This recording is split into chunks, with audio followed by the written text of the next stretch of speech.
नमस्कार। हमारे इस खास बुलेटिन में आपका स्वागत है। मैं हूं चंद्रशेखर जोशी और मेरे साथ हैं मेरी सहयोगी सोनू। तो आइए शुरुआत करते हैं और सबसे पहले देखते हैं इस वक्त की सुर्खियां।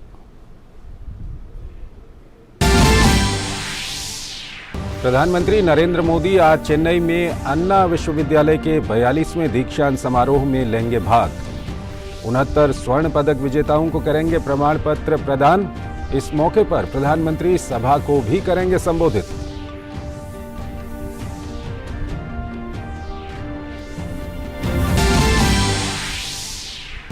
प्रधानमंत्री आज गांधीनगर के गिफ्ट सिटी में अंतर्राष्ट्रीय वित्तीय सेवा केंद्र प्राधिकरण के मुख्यालय की रखेंगे आधारशिला।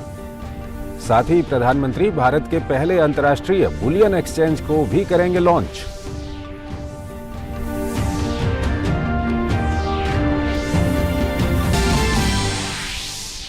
राष्ट्रपति पर कांग्रेस नेता अधीर रंजन की अभद्र टिप्पणी पर देश भर में रोष। मध्य प्रदेश में अधीर रंजन पर मामला दर्ज। भाजपा सहित कई और दलों ने भी की बयान की निंदा। मायावती ने कहा, अपनी जातिवादी मानसिकता छोड़ देश से माफी मांगे कांग्रेस।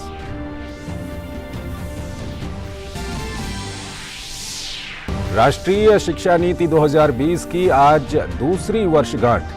राजधानी दिल्ली में आयोजित किया जाएगा विशेष कार्यक्रम। गृह मंत्री अमित शाह बतौर मुख्य अतिथि होंगे शामिल। शिक्षा मंत्री धर्मेंद्र प्रधान भी रहेंगे मौजूद।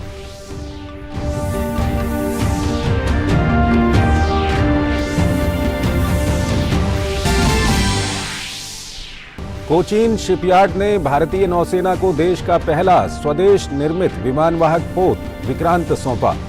विक्रांत अगले महीने तक भारतीय नौसेना में शामिल होकर पूर्ण रूप से कार्यरत हो जाएगा।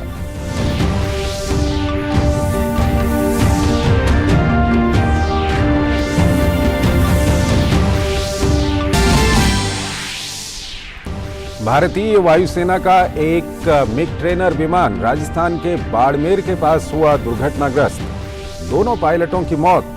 रक्षा मंत्री राजनाथ सिंह ने पायलटों की मौत पर जताया दुख। वायुसेना ने घटना के दिए जांच के आदेश।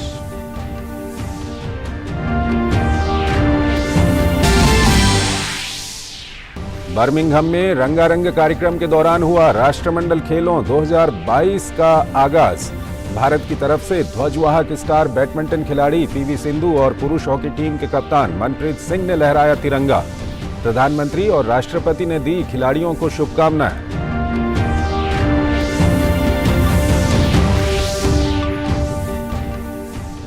और आइए अब खबरों को विस्तार से देखते हैं। प्रधानमंत्री नरेंद्र मोदी आज चेन्नई में अन्ना विश्वविद्यालय के 42वें दीक्षांत समारोह में शामिल होंगे।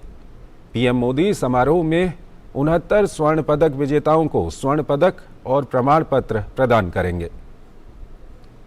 प्रधानमंत्री इस मौके पर सभा को भी संबोधित करेंगे। अन्ना विश्वविद्यालय की स्थापना 4 सितंबर 1978 को हुई थी। इसका नाम तमिलनाडु के पूर्व मुख्यमंत्री CN अन्नादुरई के नाम पर रखा गया है। इसमें 13 मान्यता प्राप्त कॉलेज, पूरे तमिलनाडु में फैले हुए 494 संबद्ध कॉलेज और 3 क्षेत्रीय परिसर तिरुनेलवेली, मदुरई और कोयम्बटूर शामिल हैं।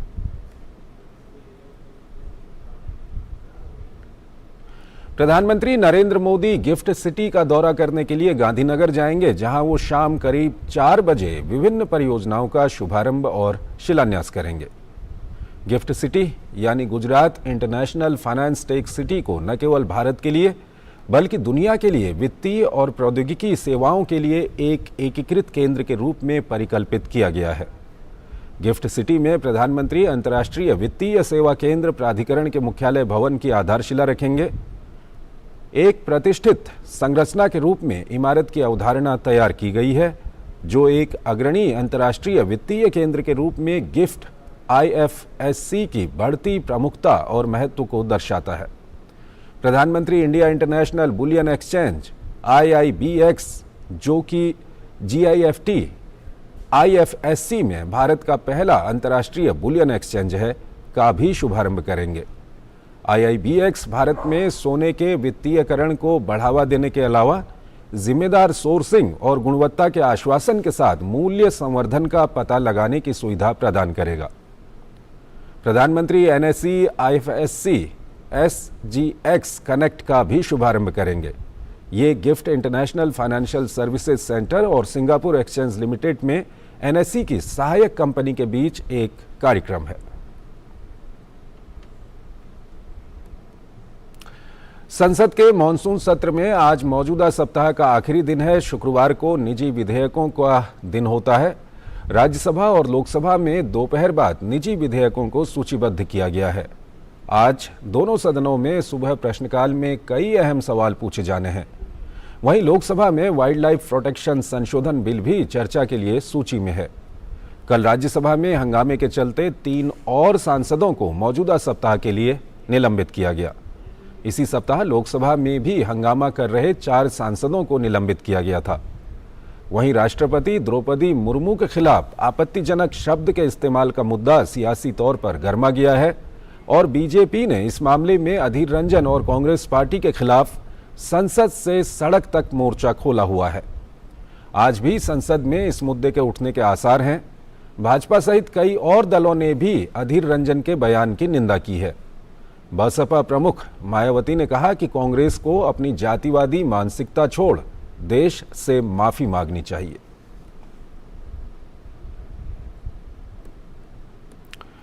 राष्ट्रीय शिक्षा नीति 2020 की दूसरी वर्षगांठ के अवसर पर आज विशेष कार्यक्रम का आयोजन किया जाएगा। कार्यक्रम में गृह मंत्री अमित शाह बतौर मुख्य अतिथि शिरकत करेंगे। इस मौके पर शिक्षा मंत्री धर्मेंद्र प्रधान भी मौजूद रहेंगे। जानकारी के मुताबिक केंद्रीय गृह मंत्री अमित शाह नई राष्ट्रीय शिक्षा नीति NEP के आगाज के 2 साल पूरे होने पर शिक्षा और कौशल विकास के क्षेत्र में कई पहल शुरू करेंगे।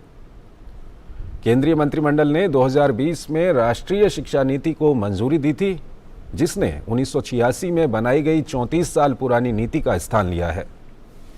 इसका मकसद भारत को वैश्विक ज्ञान की महाशक्ति बनाने के लिए स्कूल और उच्च शिक्षा व्यवस्था में परिवर्तनकारी सुधारों का मार्ग प्रशस्त करना है। कोचीन शिपयार्ड द्वारा निर्मित प्रतिष्ठित स्वदेशी विमानवाहक विक्रांत की डिलीवरी लेने के साथ ही भारतीय नौसेना ने एक इतिहास रचा है। विक्रांत पोत के मनोनीत कमांडिंग ऑफिसर कमोडोर विद्याधर हारके और कोचीन शिपयार्ड के अध्यक्ष और प्रबंध निदेशक मधु एस नायर ने विमानवाहक जहाज विक्रांत को नौसेना के हवाले किए जाने से संबंधित दस्तावेजों पर हस्ताक्षर किए। विक्रांत को नौसेना को सौंपे जाने के साथ ही भारत उन चुनिंदा राष्ट्रों में शामिल हो गया है जो देश में ही विमानवाहक समुद्री जहाज का निर्माण करते हैं। विक्रांत अगले महीने तक भारतीय नौसेना में शामिल होकर पूर्ण रूप से कार्यरत हो जाएगा। भारत के पहले विमान वाहक जहाज का नाम भी विक्रांत था, जिसने 1971 के युद्ध में महत्वपूर्ण भूमिका निभाई थी। 36 साल की शानदार सेवा के बाद विक्रांत 31 जनवरी 1997 को कार्यमुक्त कर दिया गया। रक्षा मंत्रालय ने कहा है कि देश की जहाजरानी क्षेत्र की सुरक्षा के क्षमता निर्माण में विक्रांत का ये नया स्वरूप देश की इस दिशा में उत्साह का सच्चा प्रमाण है। भारतीय वायुसेना का एक MiG-21 लड़ाकू विमान राजस्थान के बाड़मेर के पास दुर्घटनाग्रस्त हो गया। दरअसल दुर्घटनाग्रस्त हुआ विमान एक ट्रेनर विमान था। बाड़मेर के जिला कलेक्टर के मुताबिक दुर्घटनाग्रस्त लड़ाकू विमान के दोनों पायलट शहीद हो गए। रक्षा मंत्री राजनाथ सिंह ने वायुसेना प्रमुख से बात कर विस्तृत जानकारी ली।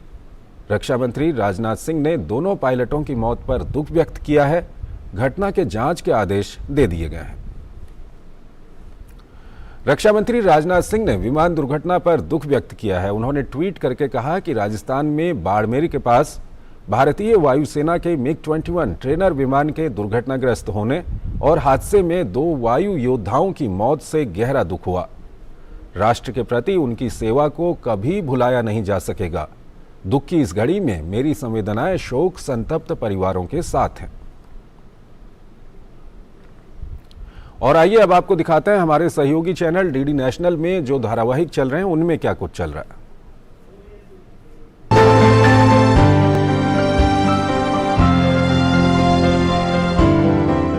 नमस्कार, डीडी प्रीमियर्स देख रहे हैं आप और आपके साथ मैं हूं शहला निगार। अपने इस खास प्रोग्राम में हम बात करते हैं दूरदर्शन के विभिन्न नेटवर्क्स पर प्रसारित होने वाले शानदार धारावाहिकों की। शुरुआत करेंगे दूरदर्शन की खास प्रस्तुति धारावाहिक पोरस के साथ। इस धारावाहिक में आज आपको देखने को मिलेगा कि अपने मजबूत इरादों के साथ आगे बढ़ रही सिकंदर की सेना ने आखिरकार फारस को फतह कर लिया है। इधर पोरस में सिकंदर से निपटने की चल रही है तैयारी। अलक्षेंद्र, ये पश्चिम का कोई शक्तिशाली योद्धा है जो तीव्रता से पूर्व की ओर बढ़ रहा है। अपने जज्बात से जंग लड़नी होगी, अपने जहन को मजबूत बनाना होगा। तुम्हारी मंजिल के रास्ते में आने वाली किसी भी शख्सियत को चलते वक्त तुम्हारे हाथ नहीं कांपने चाहिए। अब तुम फारसी नहीं, मैसेडोनिया वाले हो, ज़्यूस के बेटे, दुनिया के शाह अलेक्जेंडर के लड़ाके।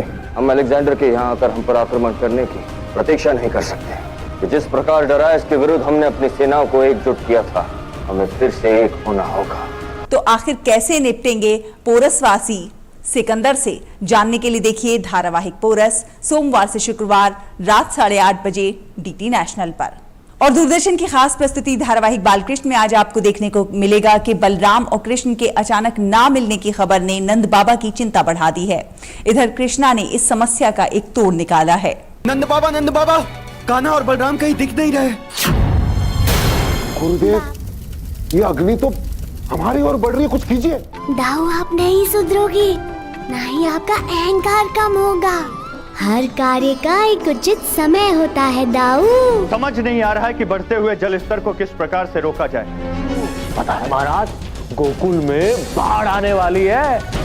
मैं देख रहा हूँ कि असुर सेना के लिए यह कार्य असंभव होता जा रहा। एक ही तोड़ है इसका, कृत। तो क्या है कृष्णा के पास समस्या का समाधान? जानने के लिए देखिए धारावाहिक बालकृष्ण सोमवार से शुक्रवार रात 9 बजे डीटी नेशनल पर। तो दूरदर्शन के विभिन्न नेटवर्क्स पर प्रसारित होने वाले इन शानदार धारावाहिकों का आप उठाते रहिए आनंद। हमें दीजिए अनुमति। नमस्कार।